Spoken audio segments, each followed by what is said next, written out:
Itu buktinya ya, Kiai Maduddin itu hanya sebuah mencari pembenaran bukan kebenaran. Di dalam salah satu perkataannya yaitu wa in aftal muftun.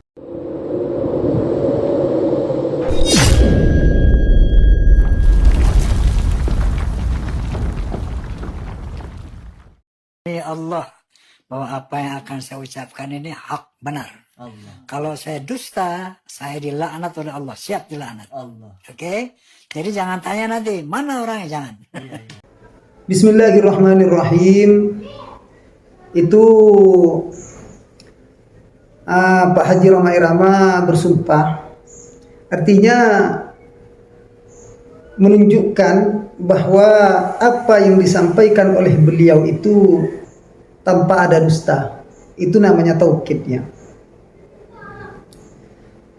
Akan tetapi di sini meskipun itu benar, apakah itu sudah bisa dikatakan mewakili Robitoh atau keseluruhan para habaib?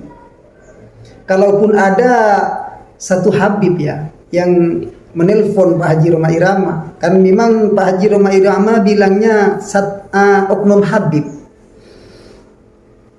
Oknum habib berarti tidak mewakili keseluruhan habib. Karena begini, masalah oknum atau antara anak dan orang tua, perilaku ini tidak ada kaitan dengan nasab ya. Ini pasti semua orang sepakat. Karena kalau ini tidak sepakat, maka jelas akan terlalu banyak nasab orang-orang baik itu terputus dengan anaknya atau dengan cucunya gara-gara perilaku dari anak atau cucunya yang tidak sesuai, tidak sama dengan orang tua atau dengan pendahulunya. Kalau memang perilaku ini bisa menyebabkan keraguan terhadap nasab, kan Pak Haji Rhoma Irama di dalam podcastnya itu kan bilang agak ragu, ada keraguan, sehingga beliau mau mencari sebuah kebenaran, kan seperti itu. Sehingga mau tidak mau ini tetap antara perilaku dan nasab tidak ada beda. Apalagi cuman oknum, keseluruhan ya, keseluruhan umpama ini tidak benar, ini tidak ada kaitan dengan nasab. Saya jadi teringat kemarin di waktu seorang tokoh atau seorang penceramah membicarakan perilaku seorang anak daripada anak seorang tokoh, terus dikaitkan dengan orang tuanya. Ini saya membela. Kenapa? Karena perilaku ini tidak ada kaitannya di dalam masalah nasab, sehingga tidak bisa dijadikan alasan. Karena perilaku terus kita meragukan nasab, tidak bisa dijadikan alasan. Semua orang tua menginginkan anaknya itu lebih baik daripada orang tuanya. Semua orang tua menginginkan anak itu jadi orang yang soleh, jadi orang yang soleha semua. Akan tetapi apalah daya kalau ternyata apa yang diharapkan oleh orang tua ternyata tidak sesuai dengan harapan. Jadi sekali lagi, masalah perilaku antara anak dan orang tua atau cucu atau ke bawah dan seterusnya, ini perilaku tidak ada kaitan dengan nasab. Ingat, kalau sampai kita meragukan apalagi sampai membatalkan nasab seseorang gara-gara perilaku sebuah oknum, maka akan banyak nasab daripada orang-orang soleh, orang-orang yang baik, orang-orang yang lurus. Ini putus nasabnya gara-gara perilaku tersebut. Sehingga mari kita bijaksana di dalam menyikapi polemik nasab ini, khususnya untuk Pak Rhoma Irama. Khususnya Pak Haji Rhoma Irama, beliau sebagai orang yang salah satu orang yang sangat banyak berkarya di dunia film ataupun di dunia musik. Sampai sekarang beliau masih aktif. Sehingga kalau dikatakan penggemar, maka beliau banyak penggemarnya. Saya pribadi ini mengakui penggemar daripada beliau. Artinya banyak dari karya-karya Pak Haji Rhoma Irama yang saya sukai, khususnya di dalam perfilman. Ini banyak yang saya sukai. Akan tetapi saya hanya sekedar penggemar, bukan pengikut. Jadi kami berharap untuk Pak Haji Rhoma Irama agar supaya lebih bijak. Ini dari penggemar antum Pak Haji. Untuk Pak Haji Rhoma Irama di dalam podcastnya itu, di waktu berbincang dengan Kiai Haji Imaduddin, beliau mengawali atau membuka obrolan tersebut dengan beliau berkata bahwa ini benar-benar ingin mencari sebuah kebenaran.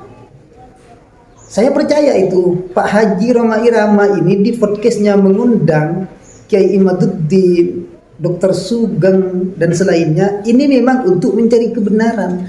Akan tetapi cara kita mencari kebenaran kan itu ada caranya, dan insya Allah Pak Haji lebih tahu bagaimana caranya. Fas'alu ahla dzikri in kuntum la ta'lamun. Bertanyalah pada ahlinya kalau memang kita tidak tahu. Sehingga kalau kita mau masalah nasab ini mau bertanya pada ahlinya, apakah Ki Imaduddin ini masuk pada ahli nasab? Tidak kan? Bahkan Ki Imaduddin ini antara kebenaran dan pembenaran.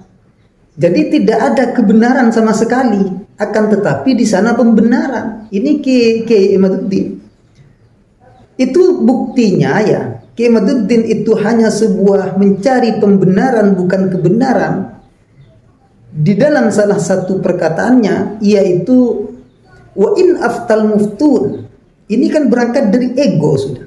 Bukan berangkat dari ilmiah, dari kajian ilmiah. Ketika berkata meskipun ulama sedunia ini berfatwa, siapapun sedunia berfatwa, saya Imaduddin tidak akan percaya. Ini sudah bukan ilmiah, akan tetapi egoisia ini, ya. Ini mencari pembenaran terhadap tesisnya, bukan mau mencari kebenaran. Kalau orang itu mau mencari kebenaran, maka tidak akan berani berkata wa in aftal muftun. Ini sudah nampak jelas terang benderang kalau dia hanya mencari pembenaran. Ketika Kiai Imaduddin itu berkata wa in aftal muftun, berarti apalagi yang masih hidup. Andaikan Kiai Haji Hashim Asy'ari beliau bangun dari pesariannya, dari kuburnya, dari pesariannya, beliau bangun terus berkata soheh nasab Ba'alawi, Kiai Imaduddin tidak akan percaya. Karena wa in aftal muftun, apalagi kita yang masih hidup. Jadi marilah kita di dalam mengkaji sebuah ilmu, mari sesuaikan dengan ilmu yang kita kaji, biar jadinya tidak lucu. Jadi untuk Pak Haji Rhoma Irama, semoga podcastnya itu bisa bermanfaat dan bisa menghilangkan sebuah keraguan dari Pak Haji Rhoma Irama yang katanya sudah timbul sebuah keraguan karena perilaku seorang oknum. Ini semoga saja tidak sampai terjadi di akhir-akhir usia Pak Haji. Soalnya sudah jelas masalah perilaku seorang anak atau ke bawah ini tidak ada kaitan dengan nasab. Meskipun seburuk apapun anak, tetap itu anak kita, tetap itu keturunan kita, akan seperti itu. Artinya kami berharap untuk Pak Haji Rhoma Irama agar lebih bijak di dalam menyikapi permasalahan atau polemik nasab ini. Terima kasih. Mohon maaf kurang lebihnya. Semoga Pak Haji Rhoma Irama selalu dalam kesehatan dan lindungan Allah, dan Pak Haji Rhoma Irama diberi panjang umur, tetap iman dan keyakinan seperti keyakinan pendahulu-pendahulu kita.